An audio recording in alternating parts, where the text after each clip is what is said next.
नमस्कार विद्यार्थी मित्रांनो, आज आपण इयत्ता तिसरीचा निवारा आपला आपला हा पाठ पाहणार आहोत। निवारा म्हणजे घर, आपण राहतो ते घर। जसं आपलं घर असते तसं सर्व प्राण्यांचं घर असते। या चित्रामध्ये तुम्हाला दिसत आहे, काय दिसत आहे ते बघा। दोन चित्र आहेत, त्या चित्रामध्ये काय दिसते? चित्रामध्ये तुम्हाला दिसत असेल मांजर दबा धरून बसली आहे। मांजर का बरं दबा धरून बसली आहे? दुसऱ्या चित्रामध्ये कावळे ओरडताना दिसतात, ते का घाबरले आहेत? ते मांजराला का हुसकावत आहेत?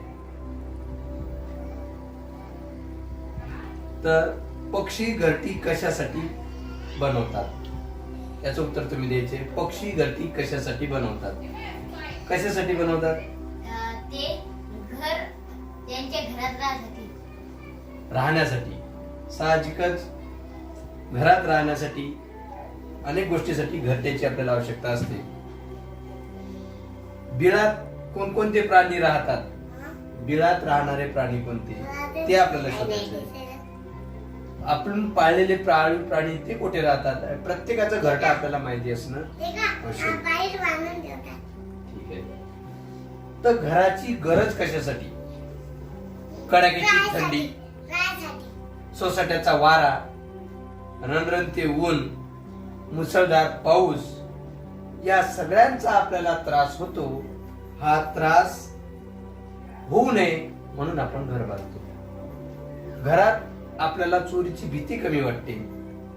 काही लोक जंगलाच्या अगदी जवळ राहतात, त्यांना जंगली जनावरांची भीती असते, ती भीती वाटू नये म्हणून सुद्धा घर बांधतात। जशी आपल्याला घराची गरज असते तशी सर्व प्राण्यांना सुद्धा घराची गरज असते।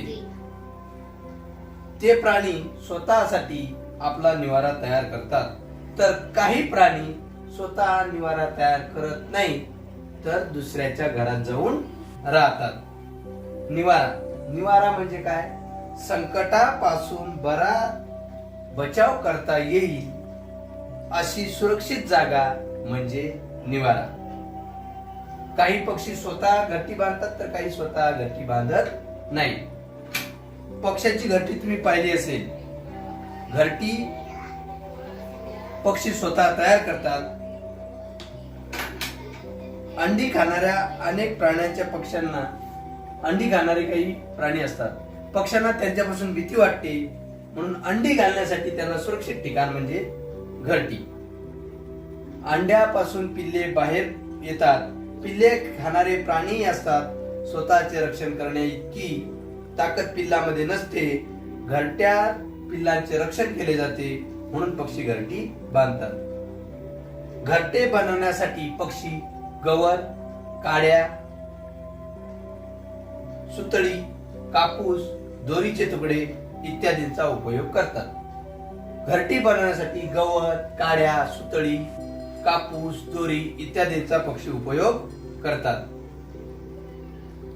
घरटी बांधण्यासाठी पक्षी आपापल्या सोयीनुसार सोयीची जागा निवडतात। सुगरण पक्षी घरट्यांसाठी तुम्हाला दिसत असेल पाण्याजवळची काटेरी झाडं निवडतात। त्यांच्या फांद्या पाण्यावर झुकलेल्या असतात, त्या ठिकाणी ते आपले घरटे बांधतात। अंडी खाणाऱ्या प्राण्यांना तिथे येणे शक्य होत नाही, म्हणून ते अशा अवघड ठिकाणी घरटी बांधते। सुगरण पक्षी पाण्याच्या जवळ। शिंपी नावाचा पक्षी चिमणीपेक्षा लहान असतो। चिमणीपेक्षा लहान शिंपी। तो घरट्यासाठी किंचित मोठी पाने, किंचित अशी मोठी पाने असलेले पाने एकमेकांना शिवून त्यापासून घरटी तयार करतो, म्हणजेच त्याला शिंपी। त्याच्यामुळे घरटी पानं शिवून तो घरटी तयार करतो, म्हणून त्याला शिंपी म्हणतात। काही कीटक सुद्धा त्यांचे घर स्वतः बनवतात। मधमाशा झाडावर किंवा डोंगराच्या उंच कपारामध्ये स्वतःचे पोळे तयार करून त्या पोळ्यामध्ये त्यांचं घरट तयार करतात। घुशी, उंदीर शेतात जमिनीखाली खोल असं बीळ करून त्या बिळामध्ये बीळ पोखरून राहतात। काही पक्षी आपल्याच परिसरात त्यांचा निवारा शोधतात। त्या निवारा शोधून त्याच निवाऱ्यात राहतात. स्वतः तो निवारा तयार करण्यासाठी खटपट करत नाही. पारवे जंगलात राहतात, तसेच पडक्या वाड्या भिंतीवर सुद्धा राहतात. काही माणसाच्या वस्तीच्या जवळ येऊन राहतात तर काही दूर राहतात. वाघ, बिबटे, तरस हे प्राणी गुहेमध्ये राहतात. हे गुहेचं चित्र बघा. वाघ, बिबटे, तरस डोंगराच्या गुहेत राहतात. काही प्रकारची वटवागळे उंच झाडावर राहतात, तर काही प्रकारची वटवागळे अंधाऱ्या गुह्यामध्ये राहतात. ओसाड इमारतीमध्ये सुद्धा वटवाघुळा आपला निवारा शोधत असतात.